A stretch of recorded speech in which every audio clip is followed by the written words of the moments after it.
Le pays où le bonheur est une loi. Le secret du Bhoutan. Imaginez un pays où l'on ne mesure pas la richesse par l'argent en banque, mais par le sourire des habitants.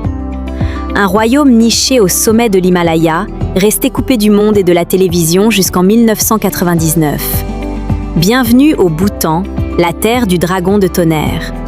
Aujourd'hui, je vous emmène découvrir le seul pays au monde qui a placé le bonheur dans sa constitution. Le BNB, plus fort que le PIB. Ici, pas de course effrénée à la croissance industrielle. Depuis les années 70, le roi a instauré le BNB, le bonheur national brut. Pour le gouvernement, protéger la culture, l'environnement et la santé mentale est plus important que de construire des usines. C'est un concept unique au monde qui force le respect. Un champion de l'écologie. Le Bhoutan est le seul pays au monde à avoir un bilan carbone négatif.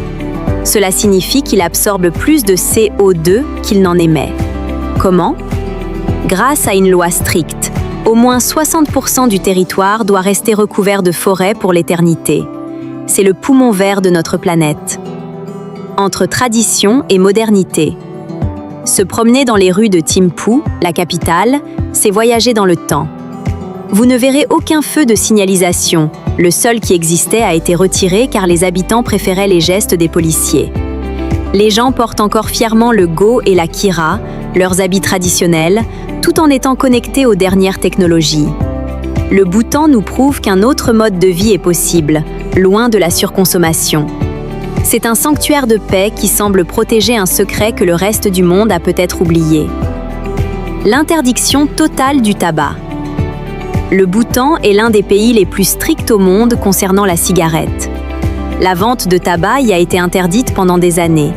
Même si les règles se sont un peu assouplies pour l'importation personnelle, moyennant de lourdes taxes, il reste strictement interdit de fumer dans les lieux publics. C'est l'un des rares pays qui aspire à devenir totalement non-fumeur. Le phallus comme symbole de protection. Si vous vous promenez dans les villages bhoutanais, vous serez surpris de voir des peintures de phallus géants sur les murs des maisons. La raison, ce n'est pas de l'érotisme, mais un symbole spirituel lié au fou divin, Drukpa Kunley. On pense que ces dessins éloignent les mauvais esprits et chassent les médisances. Aucun animal n'est tué, officiellement. Le bouddhisme étant la religion d'État, le respect de la vie est primordial. Il est interdit d'abattre des animaux au Bhoutan. Le paradoxe, les Bhoutanais mangent de la viande, mais celle-ci est presque entièrement importée de l'Inde voisine. Ainsi, ils respectent leurs principes religieux sur leur propre sol. Un sommet de montagne interdit, Gangkhar Puensum. Le Bhoutan possède la plus haute montagne jamais gravie par l'homme, le Gangkhar Puensum, 7570 mètres. Pourquoi personne n'y monte?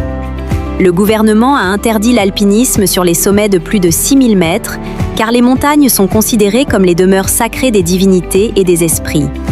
Elle restera probablement vierge à jamais. Une télévision très récente.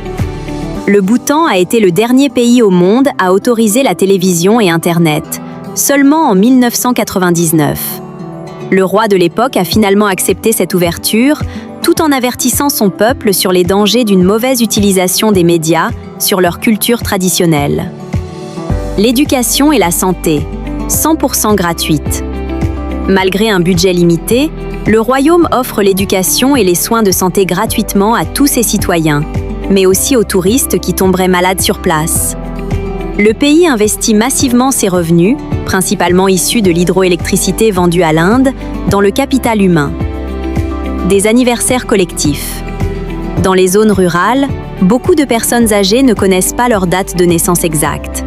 Par convention, tout le monde prend un an de plus le jour du Nouvel An bhoutanais, le Losar.